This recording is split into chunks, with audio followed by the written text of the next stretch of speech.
БКМ контракт 2018 тайпасынын студенти Балтабаева Айтурган. Предмет философия. Окутуучу Байышбек кызы Аида. Өз алтынча иш. Тема орус философиясы.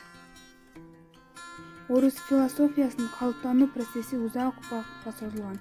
Ал 10-кылымда башталып, 18-кылымда аяктаган. Ушул учурда байыркы рус мамлекети түзүлөт. Бул шаарлардын курулушуна, соода байланыштарынын күчөшүнө таасирин тийгизген. Айрыкча Византия менен тыгыз байланыштар болгон. Христиан дини кабыл алынганга чейин байыркы Руста диндик мифологиялык, пантеисттик дүйнө караш кеңири жайылган. Бул дүйнө тааным боюнча кудайлар жана мифтик образдар жаратылыш күчтөрүн жана кубулуштарын башкарган жана адамдардын жашоосуна таасирин көрсөткөн.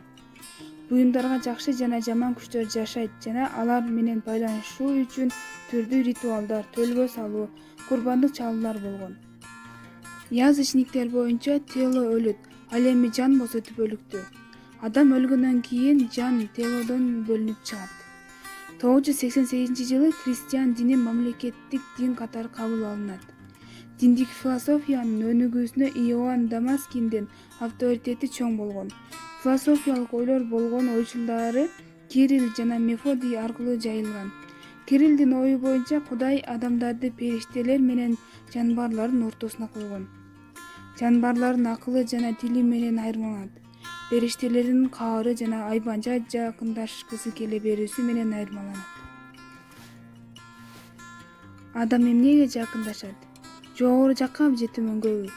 Бул анын жашоо образына, билим деңгээлине көз каранды. Ким билимдүү болсо ал Кудайга жакын. Кирилл боюнча ишенимге караганда акыл биринчи. Мында өзгөчө роль философияга тандык.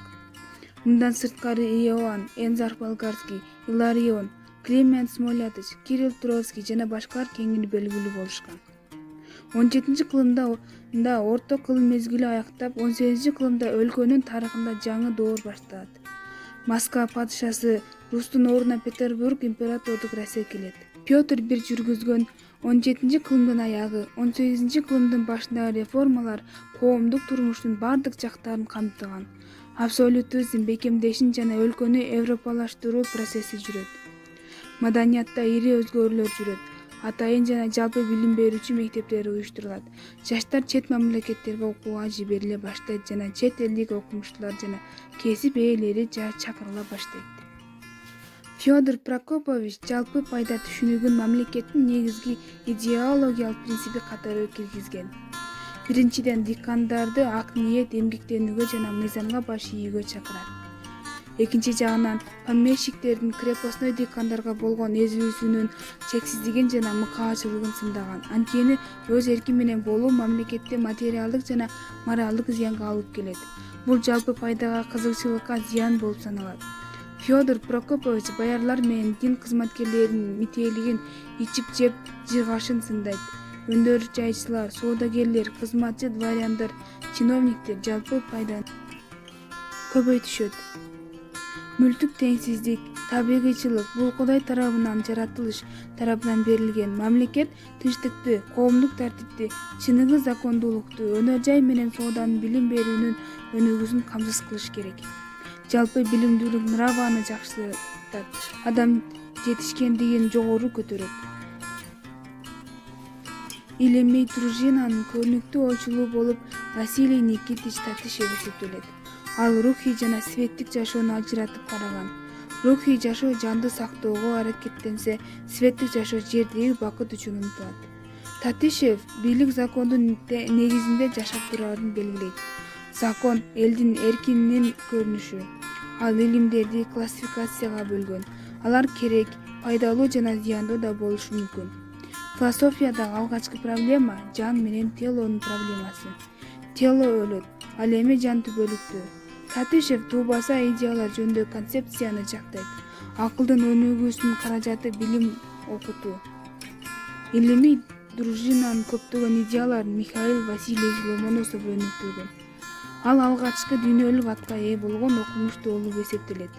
Михаил Ломоносовдун философиялык ой жүгүртүүсү онтологиялык проблемаларга багытталган. Ал деист. Кудай бар, ал башталма, ал эми дүйнө ички закон ченемдүүлүктөрүнүн негизинде жүрөт. Ал илим менен диндин компетенциясын чектеген. Михаил Ломоносовдун дүйнө таанымынын борбордук бөлүгүн атомдук молекулаларды гипотеза түзөт. Материя бар, ал тело, анын маңызы бар. Бардык телолор материя жана формадан турат. Форма материяга көз каранды. Материя телолордун негизин түзгөн атомдор катары түшүндүрүлөт. Михаил Ломоносов материя менен кыймылдын сакталуу законун негиздеген. Илим методологиясында эмпиризмге таянып, тажрыйбанын ролун жогору баалайт. Тажрыйба билимдин негизи. 18-кылымдын экинчи жарымында светтик маданияттын жана билимдин жогорулоосу байкалат. Улуттук адабият, театр, драматургия, живопись, архитектура өнүгөт. Журналистик пайда болот. Диндик идеалисттик идеологияга орус агартуучулугу каршы турган. Орус агартуучулугу боштондук кыймылга негиз салган.